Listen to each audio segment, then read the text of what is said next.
బీహార్ ఎన్నికల్లో పార్టీల నినాదాలు మొత్తం అభివృద్ధి చుట్టే తిరుగుతున్నాయి. పురోగతి మా వల్లే సాధ్యమంటూ ఎన్డీఏ, మహాకూటములు వాగ్దానాలు చేస్తున్నాయి. నితీష్ పాలనలో బీహార్ ముందు అడుగుల్ని ప్రస్తావిస్తోన్న మహాకూటమి మరోసారి పగ్గాలు అప్పగిస్తే రాష్ట్రాన్ని దేశంలోనే ప్రథమ స్థాయిలోనే నిలుపుతామని హామీ ఇస్తోంది. మరి ఇంతకీ నితీష్ ఏలుబడిలో బీహార్ సాధించిన వృద్ధి ఏంటి? రాష్ట్రం ఏ రంగాల్లో ముందడుగు వేసింది? ఏ అంశాల్లో ఇప్పటికీ నేలచూపులు చూస్తోంది?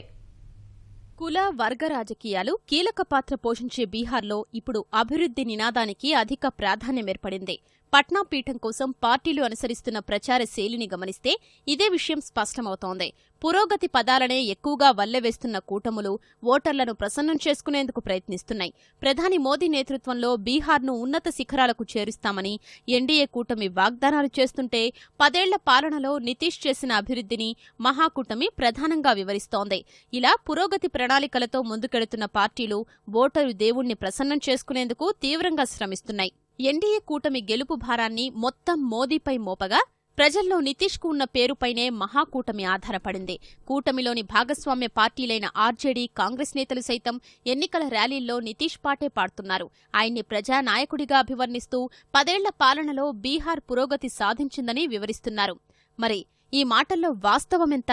ఇంతకీ బీహార్ పరిస్థితులేంటి? రాష్ట్ర ఆర్థిక, విద్య, ఉపాధి రంగాల్లో పురోగతి ఎలా ఉంది?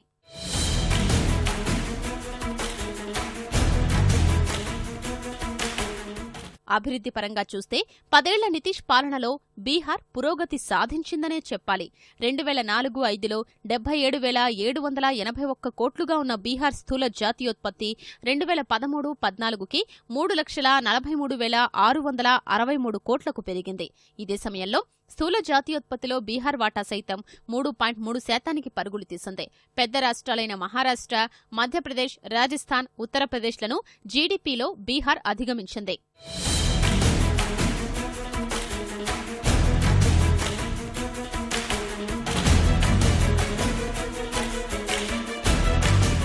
పదేళ్ల కాలంలో తలసరి ఆదాయంలోనూ బీహార్ పురోగతిలో పయనించింది. 2004-05లో 7,194 రూపాయలుగా ఉన్న బీహారీల తలసరి ఆదాయం 2013-14 నాటికి 15,640 రూపాయలకు చేరింది. అంటే 10 ఏళ్లలో దాదాపు 2 రెట్లు వృద్ధి సాధించింది. అయితే బీహార్ ఇదే స్థాయిలో 2 దశాబ్దాల పాటు వృద్ధిని కొనసాగిస్తే అభివృద్ధి చెందిన రాష్ట్రాల జాబితాలో చేరే అవకాశముందన్నది ఆర్థిక నిపుణుల విశ్లేషణ.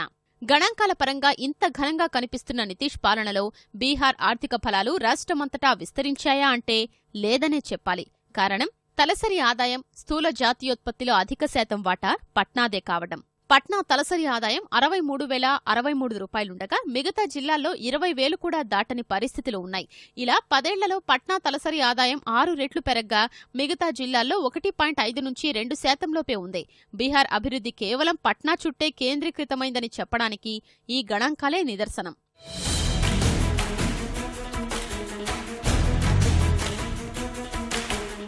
నితీష్ పాలనలో రాష్ట్రంలో శాంతి భద్రతలు మెరుగయ్యాయి. రహదారులు కాస్త బాగుపడ్డాయి.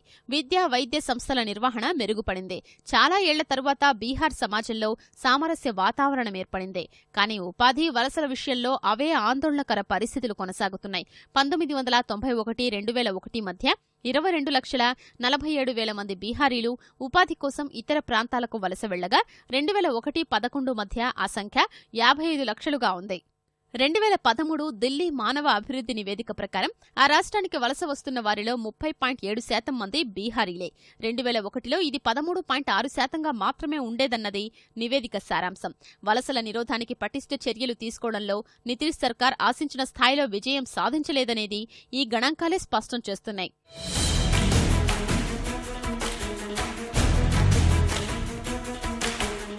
ఉపాధి రంగంలోనూ ఇదే పరిస్థితి కనిపిస్తోంది.